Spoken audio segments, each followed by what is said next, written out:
Anybody have middle school or high school students? Yeah. Okay, so this might be personally interesting to you as well as professionally interesting to some people here. Um, whoa, we're jumping. That's okay. Back to the front. Okay, let's try again. Okay, so imagine if you had troves of data around college that could help you figure out the costs, financial aid, and outcomes of this very complicated process. And what if we inverted the process and started with a student thinking differently? We might just be able to help our kids and the future that we want for them. I'm Christopher Grillo. I'm the CEO and co-founder of Irnerius. We're an ed tech platform, and we are a B2C, I've been told, one of the first B2Cs to build on Foundry. And I want to talk about our use case, just give you a foundation of what the problem is. Uh, Anybody have a college graduation year that starts with 19? Anybody? Okay, good. So you got to bypass this inflation that we've seen for the past generation. I assume many people have seen this. This is from the Bureau of Labor Statistics, and of course, you have some chosen services and goods and the average inflation over the past generation. You can see higher education is up there on the top right, almost 3 times as expensive as it was a generation ago. And if you graduated in 19 whatever, it'll be close to 4 times as expensive when your kids go to school. So a very expensive proposition, uh, and there are a lot of data points. Um, it is higher education is an inefficient market. It's complex. People are misinformed. People are making uninformed decisions. Um, the average expense per student is $30,000. The average household income in the United States is 85,000. So you're pushing 40% of the average household income is going towards, on average, going towards higher education. We spend just over 2% of GDP on higher ed. There are many challenges for students, parents, and counselors. Counselors are seeing, on average, 225 students to one. Uh, the impact, uh, sorry, I can't read my own notes here. I'm sorry. So there's important data across a dozen different locations within the federal government and what's offered from colleges and universities. And it's important that we want to aggregate that into one place. Students are spending other people's money. This is a complicated process as well. They're spending their parents' money, and they're spending federal government money, and they're spending state money. And so that helps with the inefficiencies in the system. And even if you can afford it, should you? And so this is how the average family spends their money on college. The majority of it comes from parent and student savings. Uh, Parents borrow, students borrow, each at around 10%. There's a sizable chunk that comes from scholarships, different types of scholarships, university scholarships, individual scholarships, your town or city scholarship. And students are paying as well from their own income and savings. Okay, so what is all this data? There's Department of Education data, a college scorecard, you have grant volume, you have loan volume, iPads is out there. Some of it is delayed, so you have to aggregate it in order to have a complete data set. You have Bureau of Labor Statistics, US Census. All this is really important. Major matters more than where you went to school from an outcomes perspective based on your outcome salary. And so that really is important to come from New York Fed, the US Census, Bureau of Labor Statistics. The Federal Audit Clearinghouse has data on college universities and their general operations. These are PDFs. This is a project that is upcoming for us. Has anybody heard of the Common Data Set? Common Data Set is about 400 schools. They fill out a common data set, and it's used by all the agencies that rank schools. They've made this kind of blanket agreement. And that's also PDFs. That's actually the very next project that we're working on. There's thousands of scholarships. And of course, the most important data point is the student. So we've built something where students put in their own personal information. It's safe and secure in Foundry. And then the tool that we built and continue to build is uh, adapting to their personal preferences.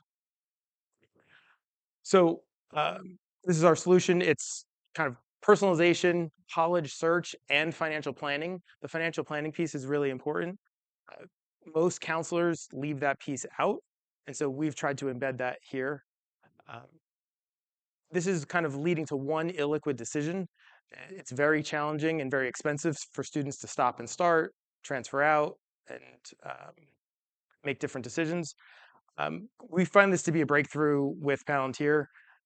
This is kind of the right time, and this will be important for as long as colleges and universities are. So we think we're onto something, and we've had good feedback from our current customers, and we are rolling this out to a school next week. So I want to show you. Yes, I do say thank you at the end. I want to show you what we've built so far, and even based on the sessions I've seen today, I was like, okay, we have to build that too. So there's a lot of pieces that we want to build. So a student comes in. I've generally pre-populated this, but this is live. You can go in, and this is my kind of personal instance, and then I have a professional instance where we can build on the side. So you come in and you can kind of choose who you are and where you are in your life, what city you live, sorry, what state you live in. That's important for state tuition, which of course changes from state to state. And so a student would come in here and answer a number of questions. I'm a parent, so I answered on behalf of my daughter and things that she's interested in. These are all qualitative questions. There's also quantitative information that we continue to put in, but this gets fed into the LLM, and all the answers there are then tailored to the student. I'm happy to be interrupted if you have questions as we go. And so then this is kind of just a interesting slide rule. There's kind of 12 different choices that we've built here. We've had feedback that there should be more or there could be less. And so we think 12 is perfectly fine if we get both sides of that. But all the kind of different preferences that a student might have, and just re-rank them as you see fit. I'm not going to take much time with that. And then have you fill out the FAFSA yet? My daughter's a fifth grader, so we haven't filled out the FAFSA yet. But you can tailor these as much as you want and make sure that you have answers that are appropriate to to your family. And then we can help make recommendations from there. So then you put in, there's from that common data set that I referenced earlier, there's academic and non-academic factors that are considered. So we've just essentially built that whole, well, something failed to load. Okay, we'll have to fix that. We just essentially built whatever the university is going to consider based on their criteria and acceptance. And then that saves, and then you can register and explore. So then the first thing that you might choose to explore is Ernie. Ernie is our chatbot. It's essentially white labeled GPT-5 Mini. And does anybody want to ask a question? And we could see what Ernie says. No one? Who had a middle schooler over there? Yeah. Go ahead. What are the average ACT scores for could we pick all in your Sure. I'm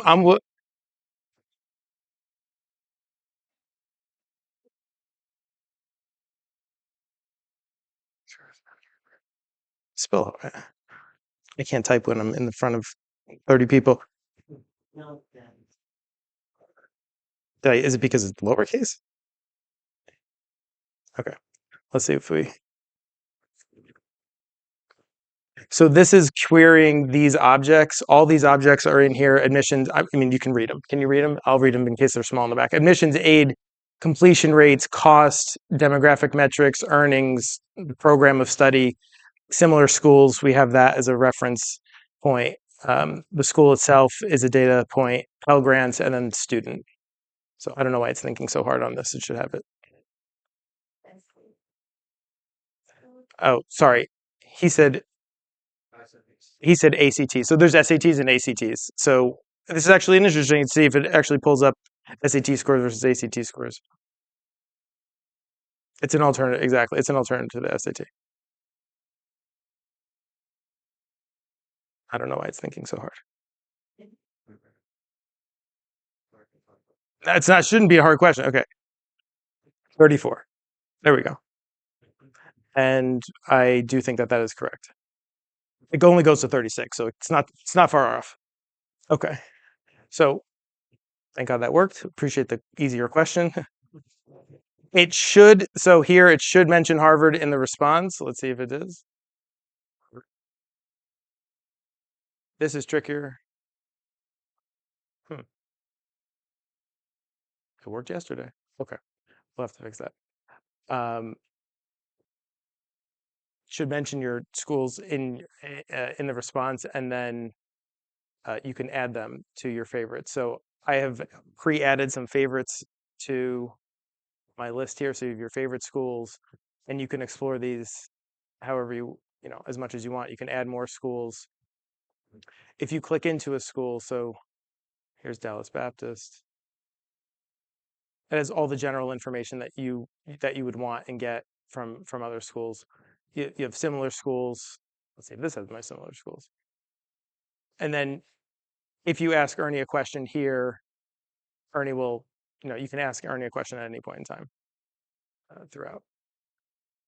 You have student body information, demographics, federal funding. All of this, is important. It comes in when students are doing their research. So one thing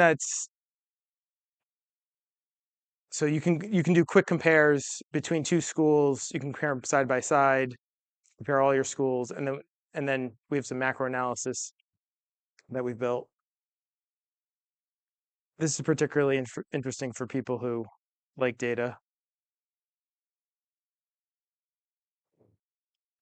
Okay, so Harvard is going to be over here in 35 somewhere. Yep. So in my favorite schools, Rice is one of my favorite schools, so that's noted in blue here, and their acceptance rate is almost 8%. But there's another school that has an average ACT score of 35, same average ACT score, but they have an acceptance rate of 21. So using this chart, students might be able to find some schools that you'd find equally intelligent students at, but then there's a little bit easier chance to get in. So Franklin Olin is down the street from me. I actually can run there from my house. Um, it's probably not a school that many people have heard of, but they have excellent students and excellent outcomes. And so these students kind of on the outside of this curve, these schools are potentially interesting. So this is ACT, SAT, and then average, and then admissions rates. And then these are ACT, and then the total cost. So you see this bimodal distribution. Um, hopefully everybody can guess that the ones at the top are the private schools and the ones at the bottom are the public schools. Same bimodal distribution here. So all of this is kind of important for students to see. We think that this is interesting. So this chart says if it's green, it's cheaper, red is more expensive, and then is admissions rate and median earnings on the axes. So you would love to go to a school that's up in here and green because they have high admissions rate, they're cheap, and you can make a lot of money. So the best we can do is some yellows with Albany College of Pharmacy and so health sciences schools that are particularly um, appealing. Bentley's out here. Who's this out here? MIT and Harvey Mudd. Harvey Mudd's out there too. So there's different ways that you can look at schools and see how they compare to others. There are 4,000 degree granting institutions, and so the asymmetric imbalance of the data that exists in the marketplace, you only get to hear what the universities want you to hear. There's some data that we've been able to compile, and the way we've organized it and are trying to analyze it makes it a little bit more, uh, tilt the favor towards students and parents. This is always an interesting conversation, the discount rate. So this discount rate These schools have essentially no discount rate, and these schools have a high discount rate. Princeton's over here, and I don't know who's over here. Schools that I have not heard of as much. West Coast University of Los Angeles. Well, that was an interesting one because I think that they are heavy, heavy uh, health sciences also. There's also, we have labor market outlook and state funding trends. This was a very interesting one. I'm sorry for the women in the room. We have male salary versus female salary by university. That was a shocking uh, data to look at. This is not anywhere that we could find anywhere else. It comes from the federal government, but it's essentially suppressed. We think that there's a researcher who wants to do some research on this. Brigham Young is the worst, if in case anybody's noted. And Brigham Young, Idaho is number 2. So I was like,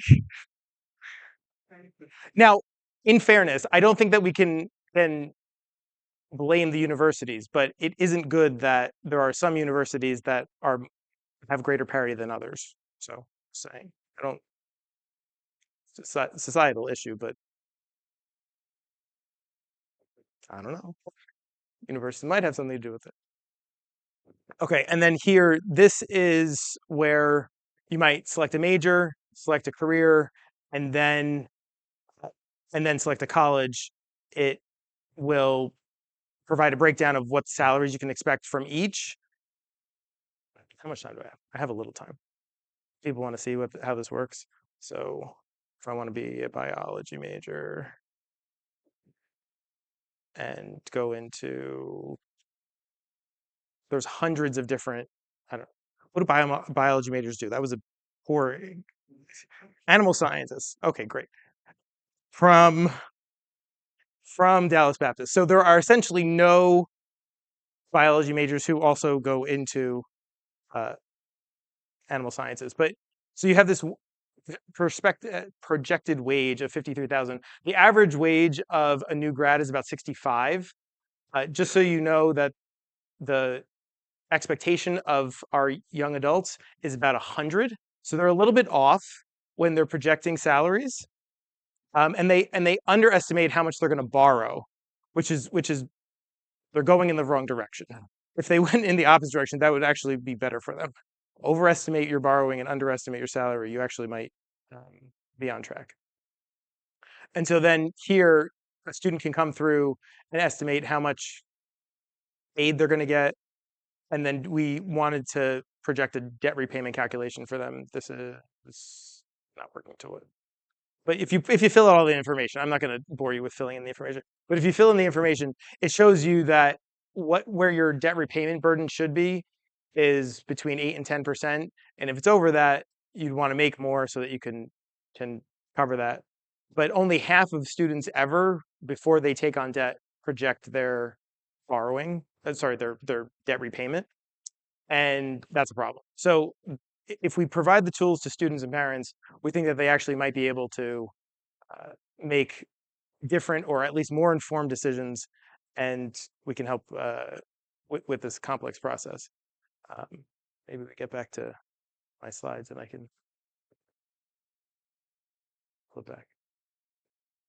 So I'm told we're one of the first BDC companies building on Foundry. We're really excited to help lead the way, and we're happy to answer any questions. So thank you for your attention and your time today.